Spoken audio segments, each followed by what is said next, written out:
नमस्कार दोस्तों, आप सभी का फिर से स्वागत है हमारे डीएस स्टडी चैनल पर। तो दोस्तों, आज हम इस वीडियो में अंदर पढ़ेंगे सीटेट 2021 का प्राथमिक स्तर का जो पेपर हुआ था 20 दिसंबर 2021 को, उसका बाल विकास एवं शिक्षा शास्त्र यानी सीडीपी का जो भाग है, इसको आज हम इस वीडियो में अंदर सॉल्व करने वाले हैं। तो दोस्तों, इस वीडियो में अंदर हमने 30 क्वेश्चन लिए हैं सीडीपी के। आप कमेंट बॉक्स में हमें ज़रूर बताएं इन 30 प्रश्नों में से आपके कितने प्रश्न ठीक हुए। दोस्तों, आप भी अगर सीटेट की तैयारी कर रहे हैं या फिर सीटेट का पेपर देने वाले हैं तो ये वीडियो आपके लिए काफ़ी हेल्प रहने वाली है, क्योंकि दोस्तों सीटेट के अंदर प्रीवियस क्वेश्चन काफ़ी रिपीट होते हैं। और दोस्तों, ये ऑनलाइन मोड में जितने भी क्वेश्चन हैं ये सभी मैं कराने वाला हूँ सीडीपी के और सभी सब्जेक्ट के।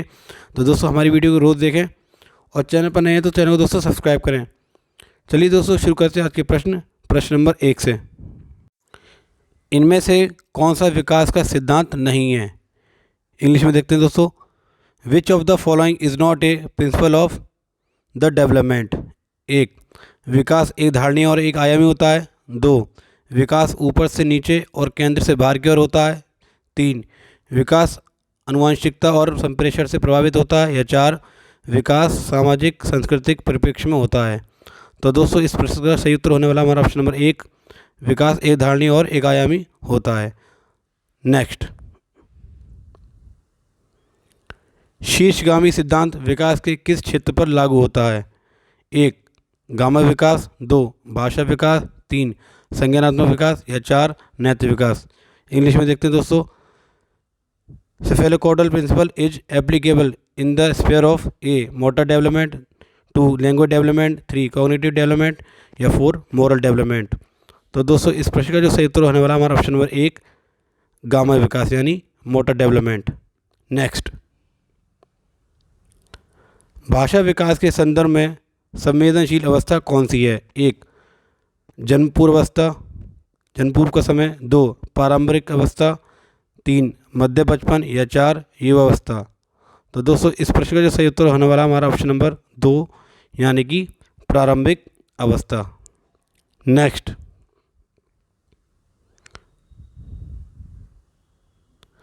परिवार के आरंभ होने वाली वह प्रक्रिया जिसमें बच्चे अपनी व्यक्तिगत पहचान जानना शुरू करते हैं, भाषा सीखते हैं और आरंभिक संज्ञानात्मक कौशल विकसित करते हैं, क्या कहलाती है? 1, प्रारंभिक समाजीकरण। 2, द्वितीय समाजीकरण। 3, प्रच्छन्न अव्यक्र समाजीकरण। या 4, सक्रिय समाजीकरण। तो दोस्तों, इस प्रश्न का जो सही उत्तर होने वाला हमारा ऑप्शन नंबर 1 यानी कि प्रारंभिक समाजीकरण, यानी फैमिली हमारी प्रारंभिक समाजीकरण के अंदर आती है। नेक्स्ट, लॉरेंस कोल्बर के सिद्धांत के अनुसार किस चरण पर नैतिक चिंतन शुरुआती सामाजिक परिप्रेक्ष्य पर आधारित होता है? 1, पूर्व पारंपरिक चरण। 2, पारंपरिक चरण।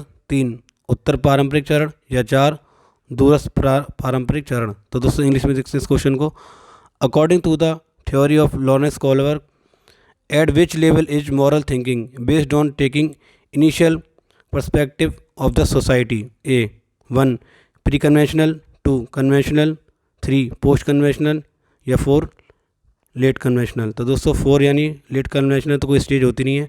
तो दोस्तों, इस प्रश्न का जो सही उत्तर होने वाला हमारा ऑप्शन नंबर 2 यानी कि पारंपरिक चरण, यानी कि हमारी कन्वेंशनल स्टेज लेवल। नेक्स्ट, पियाजे के सैद्धांतिक दृष्टिकोण से नई सूचनाओं को अपने मौजूदा ज्ञान में शामिल करने को क्या कहते हैं? 1, समायोजन। 2, समाजीकरण। 3, आत्मसात्करण। या 4, संगठन। इंग्लिश में देखते हैं। फ्रॉम ए पियाजे perspective, the process of taking new information into the existing body of knowledge is called accommodation. 2, socialisation. 3, assimilation. And 4, organisation. तो दोस्तों, इस प्रश्न का जो सही उत्तर होने वाला हमारा ऑप्शन नंबर 3, आत्मसात्करण यानी कि एसिमिलेशन। नेक्स्ट, मीना अब शब्दों का प्रयोग करने लगी है तथा यह समझने लगी है कि शब्द वस्तुओं के प्रतीक है। अब तर्क करने लगी है परंतु प्रत्ययों का संरक्षण और क्रमबद्धता नहीं कर पाती। मीना पियाजे के संज्ञानात्मक विकास की किस अवस्था पर है? 1, पूर्व संक्रियात्मक। 2, अमूर्त संक्रियात्मक। 3, संवेगी गामक।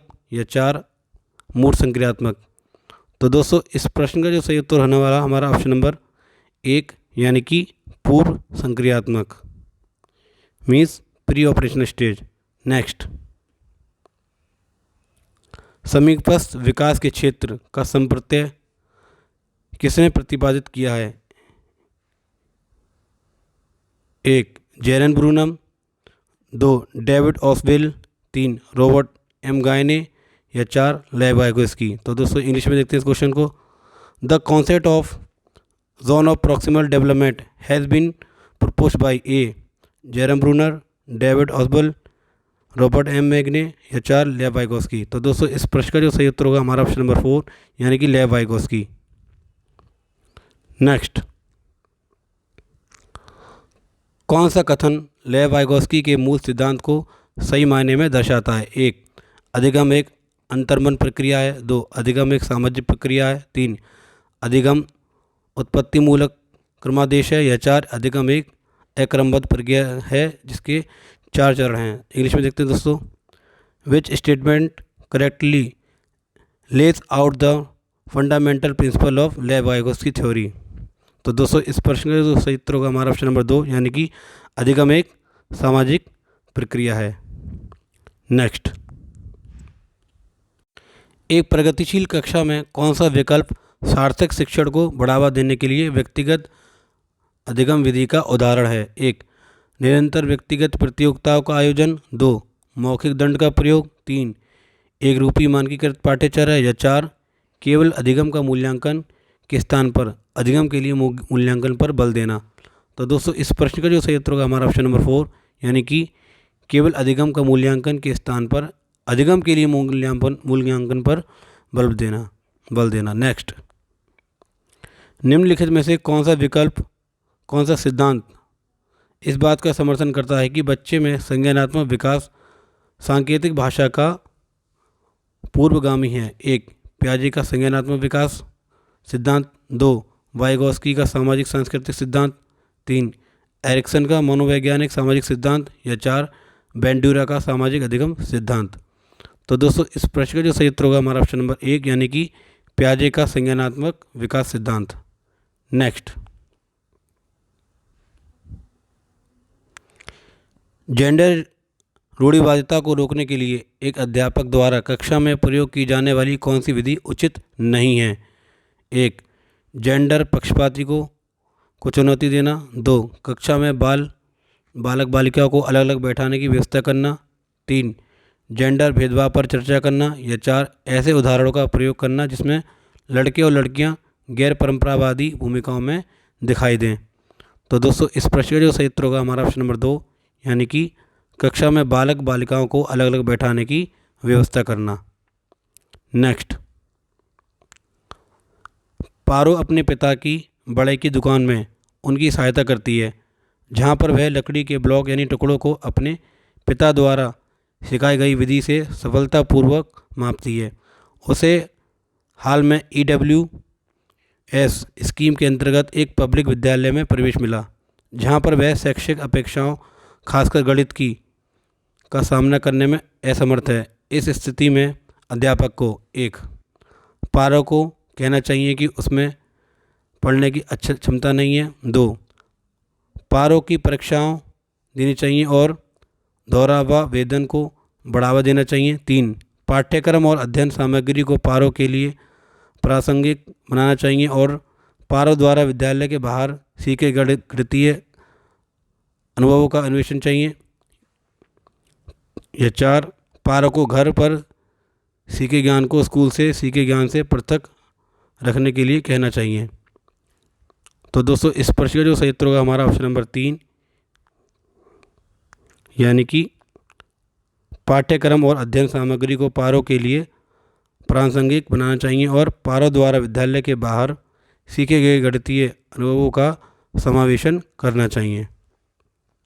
नेक्स्ट, ध्वनि, लय और शब्दों के अर्थ के प्रति सचेतना किस बुद्धि के मूल हैं? एक, अंतर्व्यक्तित्व। दो, अंतर्व्यक्तित्व। तीन, भाषिक। या चार, स्थानिक। तो दोस्तों इस प्रश्न का जो सही उत्तर होगा हमारा ऑप्शन नंबर 3 यानी कि भाषिक। नेक्स्ट, एक सामाजिक संरचनात्मक कक्षा में कौन सी आकलन विधि अधिक उपयुक्त रहेगी? एक, सहयोगी प्रायोजित कार्य। दो, एक शब्दोत्तर वाले वस्तुपरक प्रश्न। तीन, मानक परीक्षण। या चार, मात्र स्मरण पर आधारित परीक्षा। तो दोस्तों इस प्रश्न का जो सही उत्तर होगा हमारा ऑप्शन नंबर एक, सहयोगी प्रायोजित कार्य। नेक्स्ट,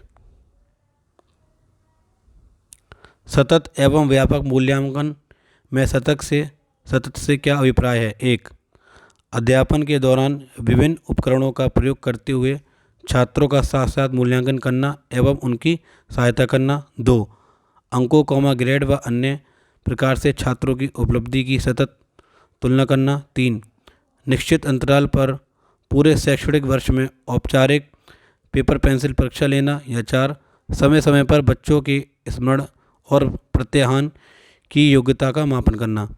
तो दोस्तों इस प्रश्न का जो सही उत्तर होगा हमारा ऑप्शन नंबर एक, अध्यापन के दौरान विभिन्न उपकरणों का प्रयोग करते हुए छात्रों का साथ साथ मूल्यांकन करना एवं उनकी सहायता करना। नेक्स्ट, शिक्षार्थियों को किस प्रकार के लक्ष्य निर्धारित करने के लिए प्रोत्साहित किया जाना चाहिए? एक, प्रवृत्ता अभिमुखी लक्ष्य। दो, असफलता से बचने वाले लक्ष्य। तीन, असफलता स्वीकार्य लक्ष्य। या चार, आत्मपराजित लक्ष्य। तो दोस्तों इस प्रश्न का जो सही उत्तर होगा हमारा ऑप्शन नंबर एक, यानी कि प्रवृत्ता अभिमुखी लक्ष्य। नेक्स्ट, निम्न में से कौन सा समावेशी का नियम है? एक, विभेदन यानी भेदभाव। दो, मानकीकृत अनुदेशन। तीन, व्यक्तिगत भिन्नताओं को स्वीकार करना। या चार, पृथक्करण और नामांकन करना। तो दोस्तों इस प्रश्न का जो सही उत्तर होगा हमारा ऑप्शन नंबर तीन, व्यक्तिगत भिन्नताओं को स्वीकार करना। नेक्स्ट, एक बच्चा जो आंशिक रूप से देख सकता है उसे एक, घर पर शिक्षा प्राप्त करने के लिए प्रेरित करना चाहिए। दो, उसे एक अलग संस्थान में रखने की ज़रूरत है। तीन, समावेशी प्रावधानों का पालने करने वाले नियमित स्कूल में जाना चाहिए। या चार, बिना किसी विशेष प्रावधान वाले नियमित स्कूल में डाल देना चाहिए ताकि उसकी स्थितियों से जूझने की क्षमता विकसित हो। तो दोस्तों इस प्रश्न का जो सही उत्तर होगा हमारा ऑप्शन नंबर तीन, यानी कि समावेशी प्रावधानों का पालने करने के लिए नियमित स्कूल में जाना चाहिए। नेक्स्ट, निम्न में से कौन सी शिक्षा प्रणाली कक्षा में सृजनात्मकता की में सहायक होगी? एक, कल्पनाशील उत्तरों की स्वीकारना। दो, विचार मंथन पर बल देना। तीन, अभिसारी चिंतन पर बल देना। या चार, असहमति के प्रति सहनशीलता। तो दोस्तों इस प्रश्न का जो सही तो होने वाला है हमारा ऑप्शन नंबर फोर, यानी कि फर्स्ट, सेकंड एंड फोर्थ। यानी कि फर्स्ट हमारा कल्पनाशील उत्तरों को स्वीकारना, सेकंड हमारा विचार मंथन पर बल देना, एंड फोर्थ असहमति के प्रति सहनशीलता।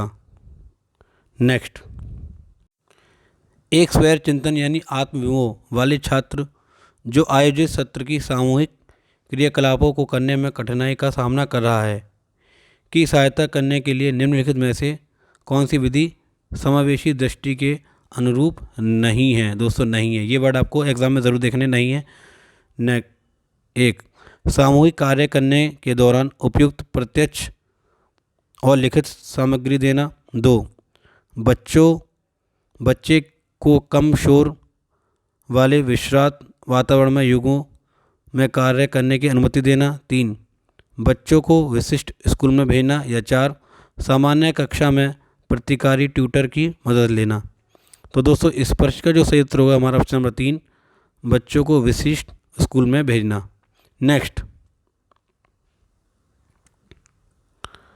एक प्राथमिक कक्षा में शिक्षकों को छात्रों को प्रश्न पूछने एक के लिए प्रोत्साहित करना चाहिए। दो, के लिए हतोत्साहित करना चाहिए।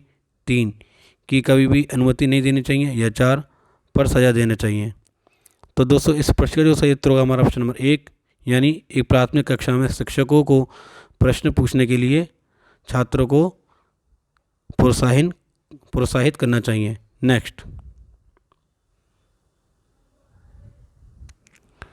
कथन ए दिया है दोस्तों, विद्यालयों को छात्रों में पाठ्य पुस्तकों को याद करके पुनः ओल देने की योग्यता के स्थान पर उनमें अपनी आवाज़ उठाने, जिज्ञासा शांत करने, क्रियाशील होने, प्रश्न पूछने के बाद विवाद करने, समूह में कार्य करने की योग्यता विकसित करनी चाहिए। और कथन भी देखते हैं। अधिगम का स्वरूप क्रियाशील एवं सामाजिक है। सही विकल्प चुनें। 1, ए और आर दोनों सही हैं और आर सही व्याख्या करता है ए की, या 2, ए और आर दोनों सही हैं और आर सही व्याख्या नहीं करता ए की, 3, ए सही है लेकिन आर गलत है, या 4, ए और आर दोनों गलत हैं। तो दोस्तों इस प्रश्न का जो सही उत्तर होने वाला हमारा ऑप्शन नंबर 1, ए और आर दोनों सही हैं और आर सही व्याख्या करता है ए की। नेक्स्ट, एक विशेष विषय में ज्ञान और संबंधों को सुव्यवस्थित तथा निरूपित करने के लिए आलेखीय साधनों का प्रयोग क्या कहलाता है? 1, खंड, 2, अग्रवर्ती आयोजक, 3, स्मृति सहायक, या 4, संकल्पना मानचित्र। तो दोस्तों इस प्रश्न का जो सही उत्तर होगा हमारा ऑप्शन नंबर 4 यानी संकल्पना मानचित्र। नेक्स्ट,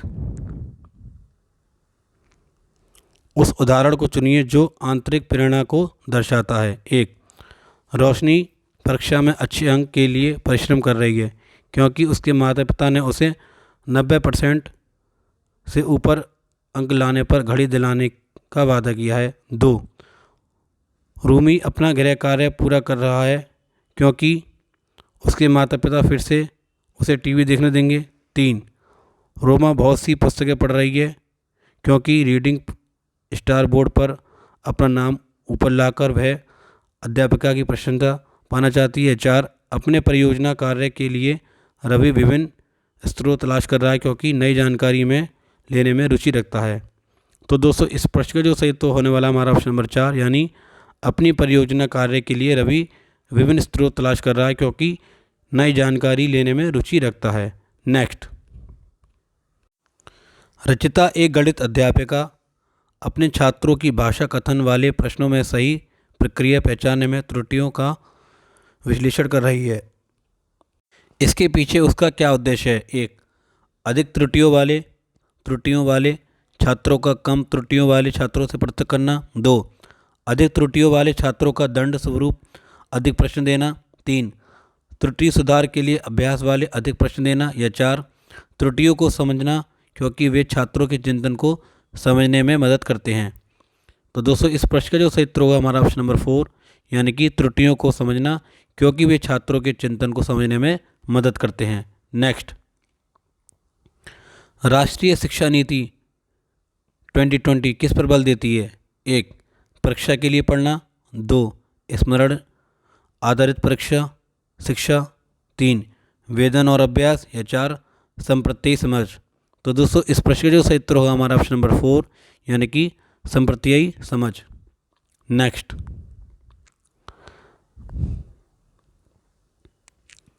बच्चे किस शिक्षा शास्त्र द्वारा सबसे अधिक अर्थपूर्ण अधिगम करते हैं? 1, व्याख्यान और प्रत्यक्ष अनुदेशन द्वारा। 2, पुनरावृत यंत्रवत अभ्यास द्वारा। 3, जब वे कार्य और क्रियाकलापों में क्रियाशीलता से भाग लेते हैं। या 4, कार्य को पूर्ण करने में विभिन्न चरणों पर उपयुक्त इनाम दिए जाते हैं।